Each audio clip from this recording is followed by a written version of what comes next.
Сәлем достар, бүгін сіздерге пияздың пайдасы туралы айтатын боламын. Ол үшін ең алдымен каналыма жазылып алыңыздар.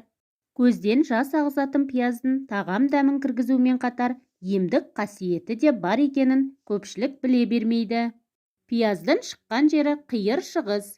Қай жерде болмасын, кез келген заманда пиязды ғажайып пайдалы өсімдік ретінде қабылдаған.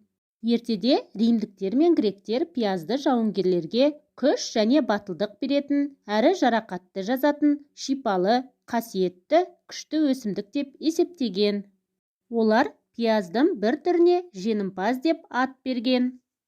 Қиыр шығыс пен Сібір елдерін аралаған жиһанкездер пиязбен құрқұлақ ауруын емдеген. Пияз құрамында түрлі дәруменге бай минералды тұз, органикалық қышқыл, зиянды микробтарға қарсы төтеп беретін, көзді ашытатын, ұшпалы фитонцид деген зат бар. Ол ауадағы ауру тарататын микроб бактерияларды жояды. Пияздың сөлі емге пайдалы. Мәселен, пиязды спиртке қосып жасағандары асқазан, ішек науқасына, сондай-ақ атеросклерозға да ем. Пияздың қанның құрамындағы қантты азайтатын қасиеті де бар. Қант диабетімен ауыратындарға пияздан әзірленген сорпалы тамақ пайдалы. Бүйрегінде тасы бар сырқаттарға пияздың бір ас қасық сөлін күніне 2-3 рет ішкен пайдалы.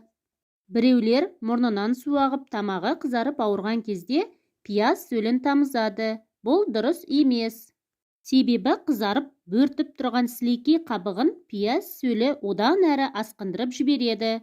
Оның орнына пияз сөлін шәйнектегі ыстық суға қосып, булап емдеген пайдалы. Пияздың емдік қасиеті 15-20 минут сақталатындықтан тезірек пайдаланған абзал. Езілген пиязды сүтке қосып, дәкеге орап, аяқтың мүйізденіп кеткен жеріне басса, қатқан тері нәрленіп жұмсарады. Іріндеген жерге, үсіген жерге басуға да болады. Пияздың шаштың түсуін тоқтататын да қасиеті бар. Пияз сөлін мақтаға тигізіп, бастың құйқасына жағу керек.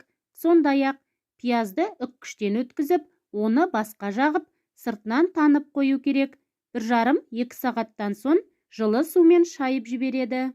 Үккіштен өткізілген пиязға сұйық май, жұмыртқаның сары уызы, бал 1 шай қасық қосып, құрғақ шашқа жақса, шаш түсуі мен ұштануын тоқтатып, тез өседі.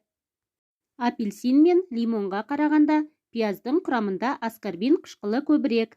Қазіргі таңда жер жүзінде пияздың 400-ден аса түрі белгілі. Пиязды жылдың кез келген маусымында пайдалануға болады. Пиязбен денсаулықты ғана емес, сұлулықты да сақтауға болады. Беттегі дақтар мен пигменттерді кетіру үшін бетіңізді пиязбен сүртсеңіз жеткілікті. 2 аптадан кейін олардың азайғанын байқайсыз. Пиязды тамаққа пайдалану тері жасушасының тыныс алуын жақсартады және еркін радикалдардың зиянды әсерін азайтуға көмектеседі. Пияз әсіресе суды жақсы тазалайды. Ыдыстағы суға оның бір түйірін салып жіберсе, судың жаман дәмін алады. Бір айта кетерлік нәрсе, бүйрегі, бауыр, жүрек ауруы бар адамдардың пиязды абайлап қолданғаны жөн. Пияздың емдік қасиетінің шипасын көру үшін алдымен дәрігердің ақыл кеңесіне жүгініңіз. Достар, бүгінгі менің дайындаған пияздың пайдасы атты ақпаратым ұнап жатса, келесі шығатын пайдалы ақпаратымды жіберіп алмас үшін каналыма жазылуды ұмытпаңыздар. Аман сау болыңыздар.